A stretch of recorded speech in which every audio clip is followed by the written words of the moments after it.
Olá, boa noite, seja muito bem-vindo ao ND, que hoje vai falar sobre esporte, o futuro do futebol santista, como está a situação financeira do Santos Futebol Clube. Sobre esse assunto tão importante e tão polêmico, a gente conversa hoje, então, com Rafael Cobra, de Toledo Pisa, presidente da Comissão de Direito Desportivo da Subseção Santos da OAB. Tudo bem, doutor Rafael? Seja muito bem-vindo. Olá, Roberta. Mais uma vez um prazer participar aqui com você do programa Notícias em Debate. Prazer aí, Roberto, para a gente poder bater um papo aí sobre o glorioso Santos Futebol Clube e alguns aspectos que envolvem aí o processo eleitoral, questões jurídicas que podem envolver o futuro do Santos Futebol Clube. É um prazer. Isso aí, muito obrigada. A gente conversa também com Roberto Rabelato, contador, sócio e torcedor do Santos. Tudo bem, seu Roberto? Seja muito bem-vindo ao ND.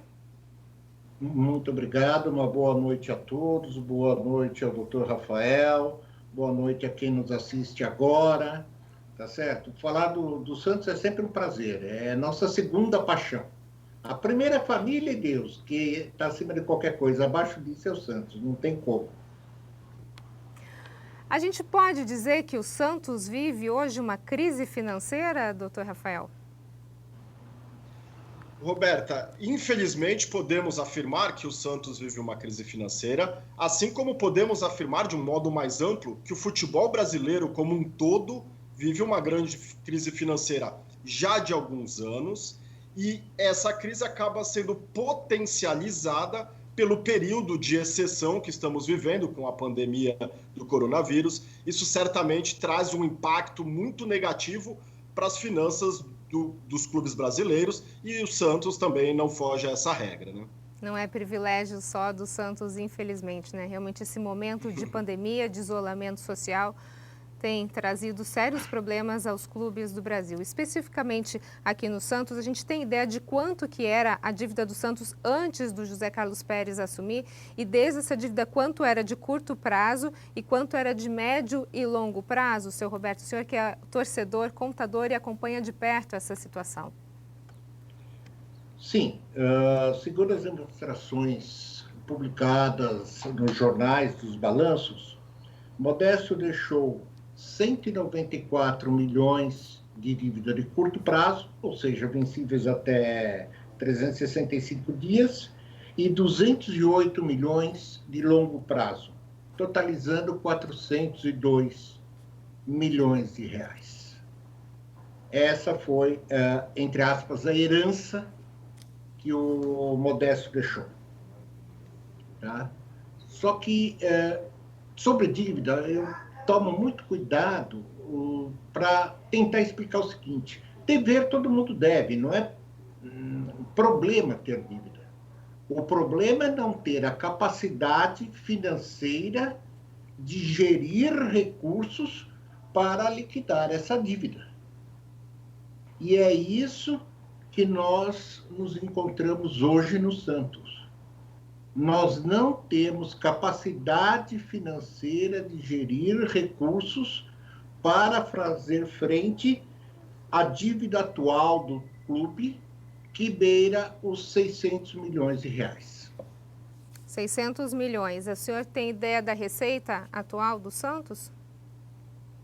A receita recorrente, ou seja, aquela que acontece todo mês, todo ano, independe de qualquer coisa, em torno de 180 milhões.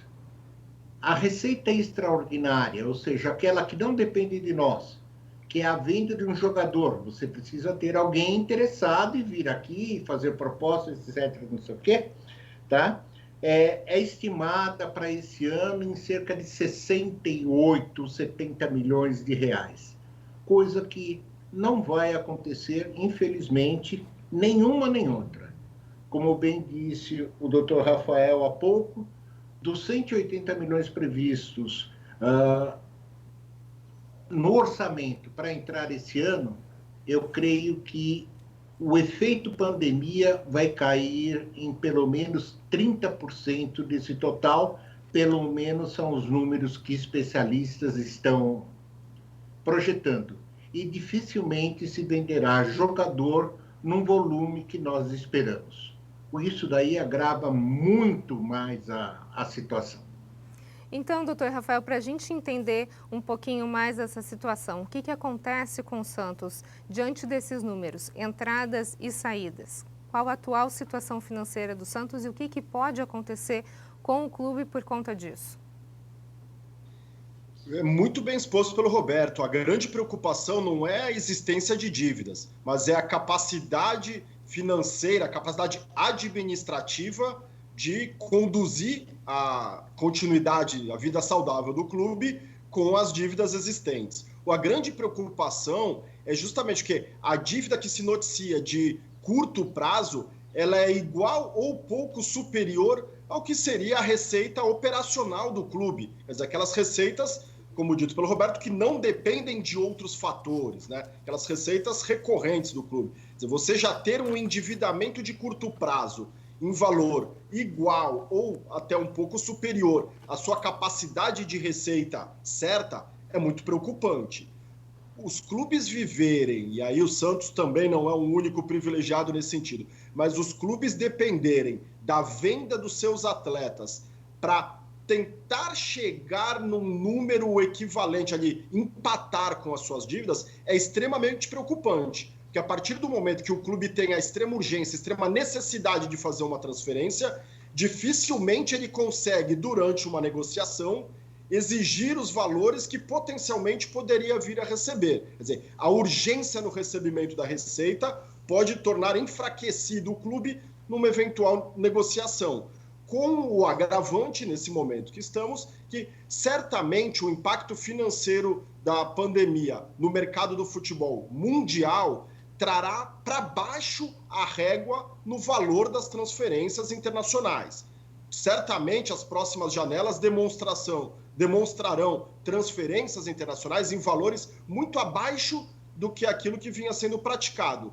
Talvez um único fator que possa pesar em favor dos clubes brasileiros nesse momento seja o enfraquecimento da nossa moeda em relação ao euro e ao dólar, pois assim, que um clube europeu pague menos milhões de dólares para a aquisição de um atleta, mas na conversão da moeda dentro da fragilidade da nossa moeda hoje em dia, talvez os valores em reais se mantenham próximo do nível trabalhado anteriormente. Mas, como disse, você depender de uma receita excepcional para você fechar as suas contas, certamente não é o melhor dos caminhos. Se me permite, doutor Rafael, só um adendo ao seu comentário.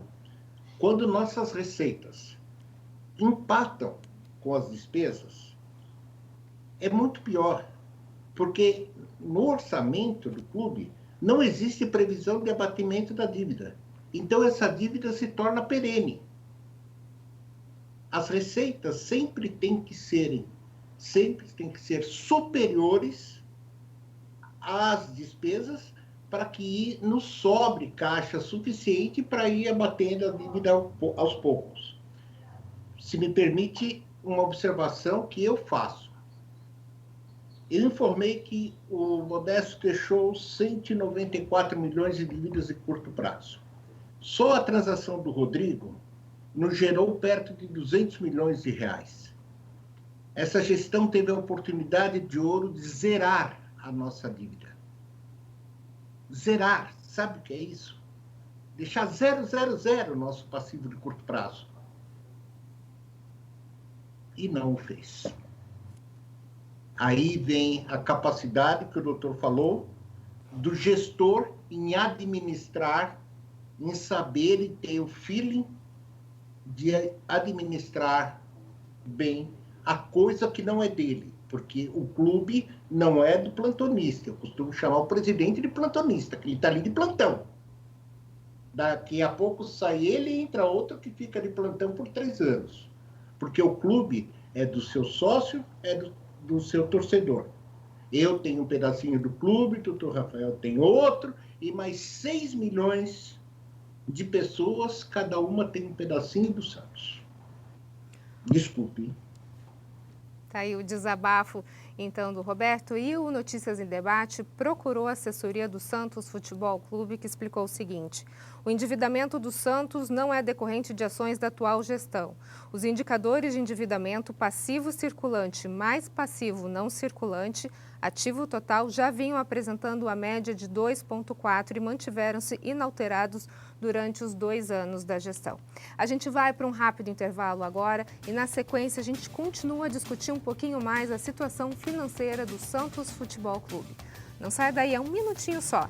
Eu volto já já.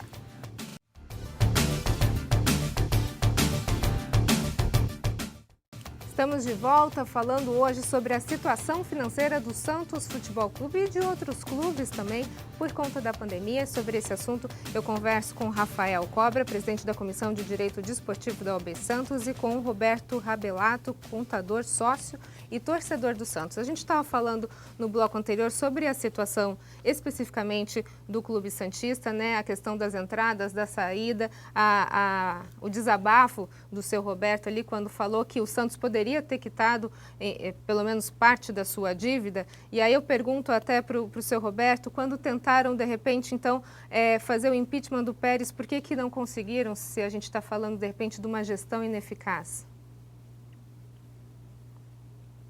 Simples, porque a torcida do Santos não deixa de ser uma parte da amostragem do microcosmos da sociedade brasileira. Transformaram aquele processo de impedimento numa nova eleição entre Pérez e Rolo. Começou-se a discutir quem é pior, quem é mais bonito, quem era mais feio, desculpa o pleonasmo, etc. e tal. E se esqueceram do seguinte: qual o motivo que foi pedido o impeachment disso daí? Tinha motivo? Claro que tinha. Os motivos foram elencados pela CIS e apresentados aos conselheiros que entenderam os motivos e levaram à aceitação do impeachment.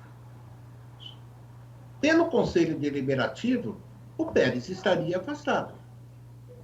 O sócio é outro departamento. O sócio, infelizmente, ainda não tem um nível de compreensão que lhe permita, não lhe cause, às vezes, a distorção do seu voto. Tá? Nada contra, mas pegue as eleições que são feitas às câmaras do deputado e o slogan eleja Tiririca porque pior que tá não fica, é campeão de votos. Infelizmente, é isso. Tá? Infelizmente, é isso. Doutor Rafael, a gente está falando sobre essa gestão do Santos, e eu gostaria de tocar num ponto de tudo isso que a gente tem falado. A gente pode considerar essa uma gestão temerária? Eu gostaria que o senhor explicasse primeiramente o que significa uma gestão temerária e se isso se enquadra na questão do Santos. Bom, Roberta, muito boa a sua pergunta. A questão da gestão temerária, até o ano de 2015, ela vinha num conceito um tanto quanto subjetivo.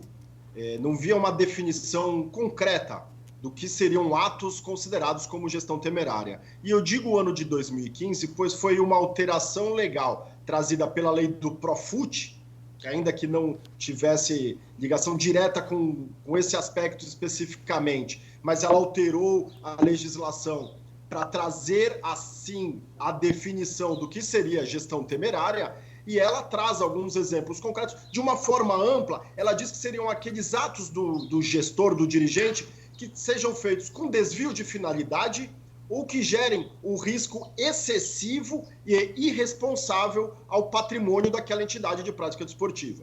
Ela traz, no seu início, um conceito também bastante abstrato.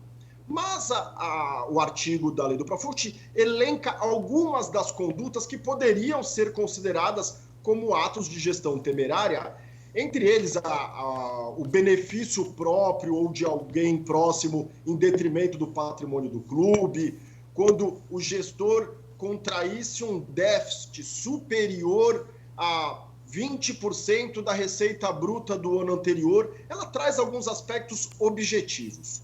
O grande problema, a crítica que se faz à lei do Profut, também nesse aspecto da gestão temerária, é a incapacidade do órgão fiscalizador criado, que é a APFUT, Autoridade Pública do Futebol, de fiscalizar e, mais do que isso, de efetivamente punir os dirigentes por gestões deste modelo. Quando a gente vai para o ambiente interno dos clubes, onde também os estatutos sociais tiveram, daqueles clubes que aderiram ao Profut, o Santos é um exemplo dele. Entre os grandes clubes do futebol brasileiro, somente o Palmeiras que não aderiu ao Profut, como uma informação.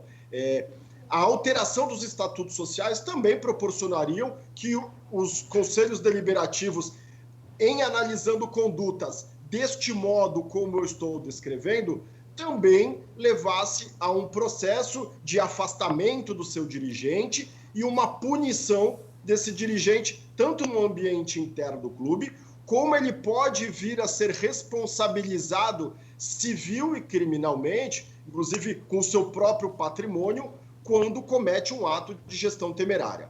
O grande problema é que, politicamente, dentro dos clubes de futebol em todo o Brasil, é difícil que se leve ao número suficiente de pessoas para que adote uma medida extrema como essa de enquadrar um dirigente num ato de gestão temerária. Então, o aspecto prático acaba enfraquecendo muito o que a lei trouxe como um benefício, como uma tentativa de se trazer profissionalização para as gestões esportivas no Brasil. Por isso, talvez o resultado que a gente tenha, não só no Santos, mas em vários clubes aqui do país? Eu creio que sim, Roberta. A falta de uma punição efetiva e uma vez um dirigente punido de modo exemplar, servirá para que outros clubes, outros dirigentes se atentem às circunstâncias envolvidas. Hoje, talvez o clube no Brasil que esteja num passo mais acelerado nesse sentido, diante de uma catástrofe na história do clube, tenha sido o Cruzeiro, que por uma gestão onde dentro de campo obteve os resultados desportivos, obtendo um bicampeonato de Copa do Brasil, mas no aspecto administrativo, ao que tudo indica, envolvendo até questões policiais, os atos de gestão, de administração do clube não tenham sido os mais indicados. O que talvez possa levar, Roberta, para complementar minha informação anterior, a uma falta de punição é que a própria lei do Profut, quando traz a gestão temerária, exemplifica algumas das condutas, ela traz ao final que o dirigente será isento de responsabilização se ele não tiver agido com dolo ou má fé para produzir aquele resultado, ou então se o dirigente mostrar que aquele tipo de ato, ainda que tenha trazido prejuízo ao clube, fora feito para minimizar prejuízos que viriam ao clube. Ou seja, que aquela conduta tenha sido feita para minimizar um prejuízo que seria ainda superior ao clube. Então, essas brechas que a legislação traz, às vezes acabam impedindo, trazendo ineficiência para a punição aos dirigentes desportivos. Enfraquecendo, qualquer possibilidade. Bom, a gente vai para um rápido intervalo, então, e na sequência a gente fala um pouquinho mais sobre o Santos Futebol Clube. É um minutinho, eu volto já já, não sai daí.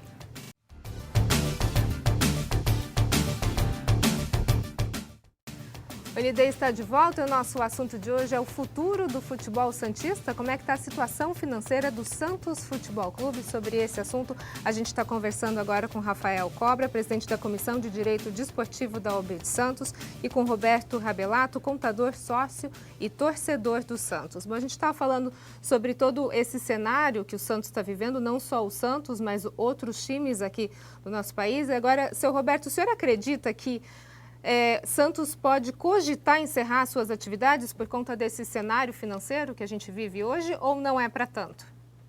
Não, não é para tanto. Mesmo porque eu tenho visto alguns pretendentes, pré-candidatos à eleição, trazendo alguns planos de gestão bastante interessantes nesse momento, né? Então, creio que não é para tanto, creio que esse risco nós não corremos, apesar que acabou de sair a notícia que o Atlético Paranaense foi punido pela FIFA com a perda de 2 janelas de registro de atletas e tudo.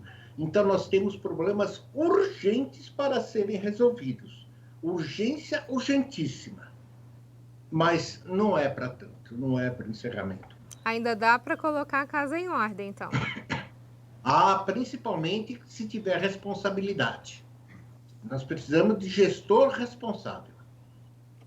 Agora, doutor Rafael, gostaria que você fizesse um panorama para a gente finalizar, um panorama da situação geral dos clubes no país, principalmente por conta da pandemia.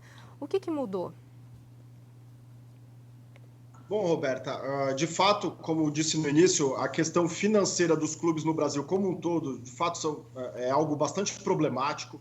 A grande maioria dos clubes tem déficit ano após ano e realmente são questões preocupantes que vieram a ser potencializadas com esse período de exceção que estamos vivendo agora com a pandemia.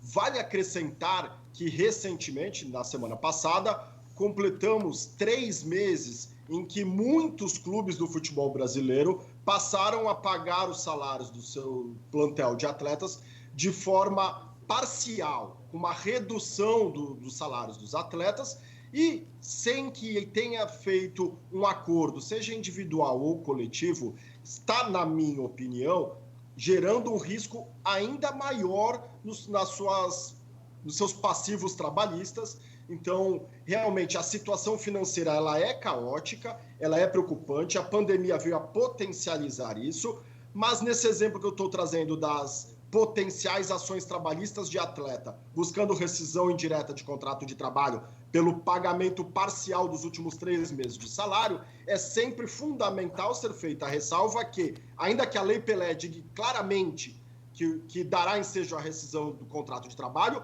mas o momento excepcional que nós vivemos certamente será analisado pelo Poder Judiciário, portanto, uma demanda de atleta será analisada com muito critério, com muita particularidade, para ver se naquele caso concreto justifica-se a ruptura do contrato de trabalho e uma indenização em favor do atleta, conforme previsão da Lei Pelé na cláusula compensatória desportiva. Então, Roberta, respondendo em linhas gerais, é uma situação bastante preocupante, que a preocupação se potencializa ainda mais diante da dificuldade financeira imposta pela pandemia em nível mundial.